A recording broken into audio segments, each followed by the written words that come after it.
Hello friends, आज हम लोग कुछ नया ट्राई करते हैं।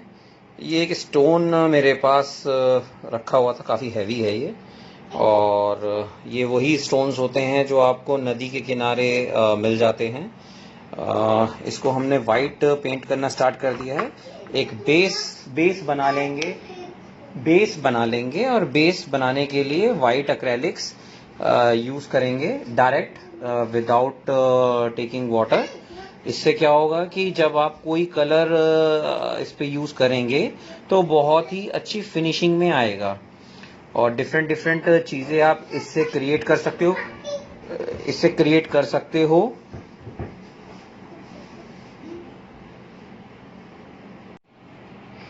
फ्रेंड्स, हमने एंग्री बर्ड ड्रॉ किया है। जैसा कि मैं हमेशा ही अपनी वीडियोस में कहता हूँ कि अगर आप कुछ डिफरेंट ट्राई करने जा रहे हैं, जो काम शीट पे नहीं है, वॉल पे है या स्टोन्स पे है, रॉक्स पे, तो आप कुछ इजी टास्क के साथ में इस चीज़ को करें। और एंग्री बर्ड मेरे बेटे का फेवरेट भी है, तो हम सबसे पहले उसे ही बनाते हैं।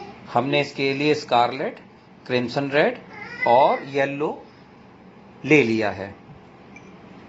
अब हम सबसे पहले, हमें सभी को पता है कि स्कारलेट जो है, हल्का सा इसमें क्रिम्सन रेड को मिक्स करके हम जो इसका एंग्री बर्ड का एक्चुअल रेड कलर है उसको हम ड्रॉ करेंगे। सबसे पहले हमने क्या करा है, सबसे पहले हमने इसको एंग्री बर्ड के कलर में करना स्टार्ट कर दिया है।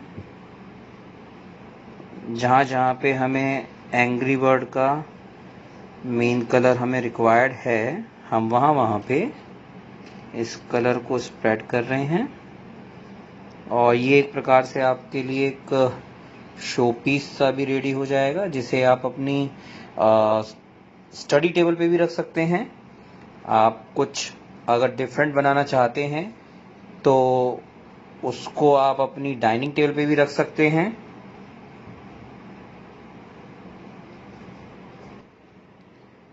अब हम जो है, कहीं पे लाइट कहीं पे डार्क, क्योंकि हमें 3D का इफेक्ट का भी ध्यान रखना है, वो काम हम वैसे बाद में करेंगे। एक वाइट बेस बना लेने से आप देख रहे होंगे कि ब्रश में जो है एक स्मूथनेस आ जाती है काम को करने में, और वो ईजिली फ्लो में जाता है। आप जहाँ पे कर चुके हैं वहाँ पे अगर आपको लगता है कि थोड़ी सी इसकी कलर का एक लेयर हमें और करना चाहिए, तो वो भी हमने इस तरीके से ये हम कर देंगे, ताकि हर तरफ से कलर्स जो हैं वो स्मूथ रहें और शाइनिंग फुल रहें। खैर, एक्रेलिक्स में एक बात तो अच्छी होती है कि इंस्टेंट ड्राई होते हैं, तो हमें ये चीज़ नहीं सोचनी पड़ती है कि अब हमें नेक्स्ट स्टेप के लिए थोड़ा वेट करना पड़ेगा। ऐसा कुछ नहीं है। ये इंस्टेंट ड्राई होने की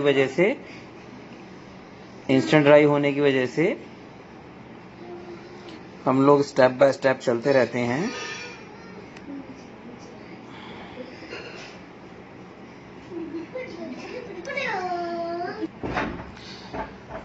फ्रेंड्स, इसकी जो ये वाला पार्ट है, इसमें हम लेमन येलो देंगे।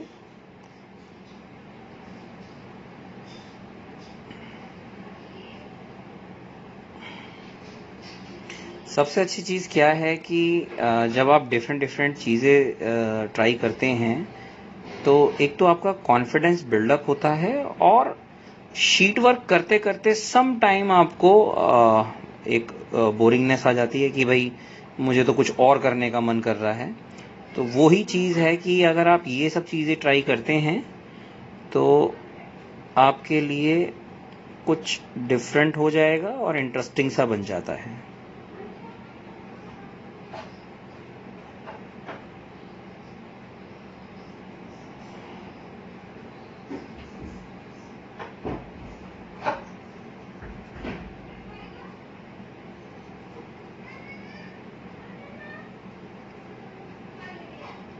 अब ये चीज़ हमने जो है येलो कर दी है। फ्रेंड्स, हमने इसको इतना कंप्लीट किया है। अब हम क्या करेंगे कि ब्लैक से इसकी आउटलाइन करेंगे, और जो हमने पहले स्टार्टिंग में ही वाइट बेस बना लिया था, उससे हमें दो बेनिफिट्स रहे कि एक तो हमें नीचे का जो ये पोर्शन है ये हमें वाइट ऑलरेडी मिल गया, हमें दोबारा से वाइट नहीं करना पड़ा, और आईज के अंदर का जो एरिया है ये भी हमें वाइट करा हुआ मिल गया, राइट। अब हम क्या करेंगे, सबसे पहले हम इसकी ब्लैक कलर से आईब्रोज को बनाएंगे ताकि थोड़ा थोड़ा धीरे धीरे इसकी फिनिशिंग आती चली जाए। और जहाँ पे हमें लगेगा कि रेड में हमें 3D इफेक्ट देने के लिए लाइट डार्क का यूज़ करना है, वो हम बाद में करेंगे। सबसे पहले हम ब्लैक कलर से इसका एक लेआउट निकाल लेते हैं, राइट। और थोड़ा सा हाथ को आराम से चलाइए।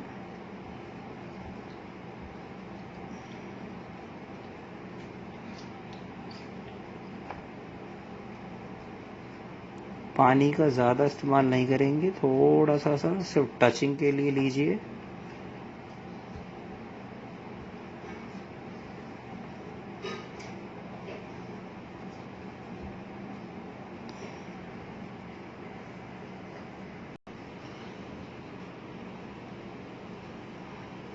आउटलाइन करते वक्त में हमें अपने हाथ को बहुत ही संभाल के चलाना होता है, क्योंकि एक्रेलिक्स के ही ब्लैक कलर से हम लोग कर रहे होते हैं आउटलाइन।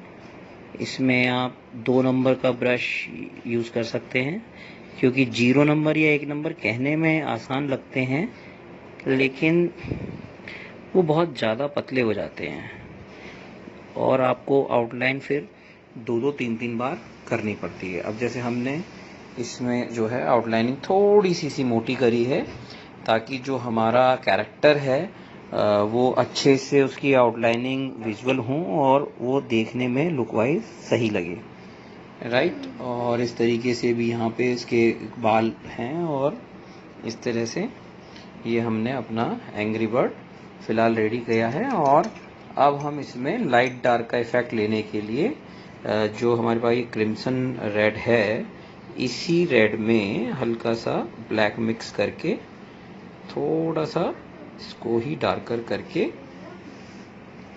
यहाँ पे लगता है, अगर आपको रिक्वायर्ड है तो थोड़ा सा और डार्क कर सकते हैं।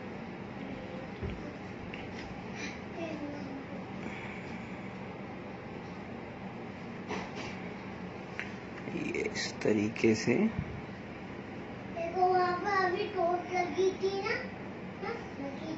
एक्रेलिक्स में मैंने पहले भी बताया है कि एक्रेलिक्स में एक अच्छी चीज़ क्या होती है कि सपोज़ अगर हमसे कहीं गलती हो भी रही होगी या हो जाती है, तो हम उसको दोबारा से इम्प्रूव कर सकते हैं, क्योंकि ये ओवरलैपिंग कलर्स होते हैं। लेकिन अगर आप ट्यूब्स परचेज करके ला रहे हैं तो एक चीज़ का ध्यान रखिए कि जितना आपका यूजेस है सिर्फ उतना ही निकालिए, क्योंकि इंस्टेंट ड्राई होने की वजह से कई बार आपने अगर एक्स्ट्रा कलर निकाला है तो वो ड्राई हो जाता है, सूख जाता है बहुत जल्दी,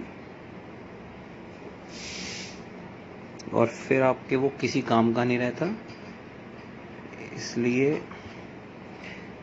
थोड़ा थोड़ा उसको निकाल के चलिए इस तरीके से। ये देखिए, अब ये हमने एंग्री बर्ड के जो हाइलाइटिंग पॉइंट्स हैं ये भी हमने ले लिए। एक चीज़ का हम ध्यान रखेंगे कि कई बार हमें करते वक्त हाथ शेक ना करे, शेकिंग ना रहे, तो एक उंगली को आप इस पर टच कर सकते हैं, ठीक है, और दूसरे हाथ से ये इस तरीके से आप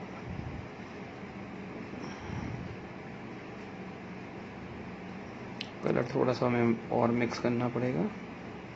पानी का सहारा थोड़ा सा ही लीजिए, ज़्यादा नहीं।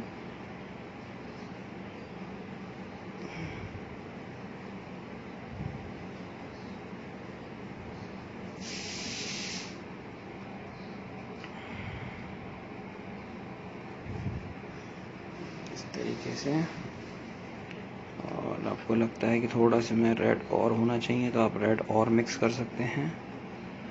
और यहाँ पे भी इसी चीज़ को ही अगर कहीं पे ओवरलैपिंग हो गई है या ब्लैक दब गया है तो दबने दीजिए, हम इसको बाद में दोबारा से ले सकते हैं।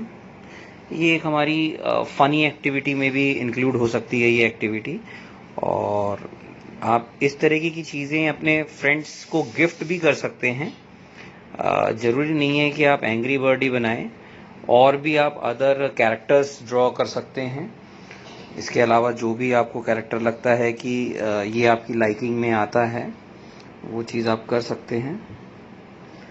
इस तरीके से क्या है कि आपका अब ये देखिए 3D लुक के साथ आ रही है चीज़, और ये इस तरीके से आंखें भी इसकी ऐसी ही लग रही हैं कि ये हमें ही देख रही हैं इस तरीके से। ये देखिए, बस ये है कि नीचे बेस जो है मैंने ये अपनी जो कलर पैलेट है ये रख रखी है ताकि कलर आपकी टेबल को ख़राब ना कर दे। तो आप नॉर्मली अगर पेपर बिछाना चाहते हैं नीचे पेपर बिछा लीजिए और फिर बनाइए ये इस तरीके से। फ्रेंड्स, इसकी जो ये चोंच है इसमें भी हम थोड़ा सा लाइट डार्क का इफेक्ट दे सकते हैं। थोड़ा सा हमने इसमें इसी येलो को हल्का सा डार्क कर लिया, यहाँ से नीचे की तरफ से भी,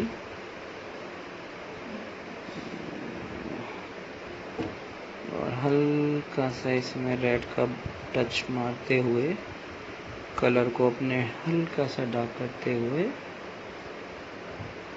ये चीज़ें जो छोटी छोटे पॉइंट्स होते हैं यही बहुत ज़रूरी होते हैं जब आपका एक जो प्रोडक्ट आप ऑब्जेक्ट बना रहे हो वो 3D में आ जाए।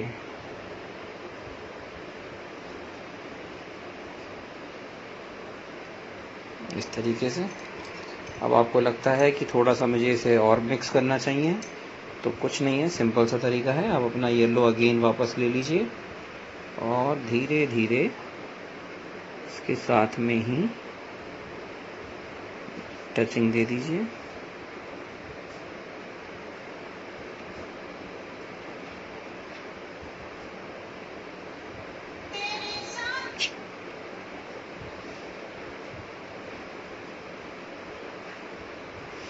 इस तरीके से ये मिक्स भी हो गया और आपका ये इमेज जो है ये कंप्लीट हो जाती है।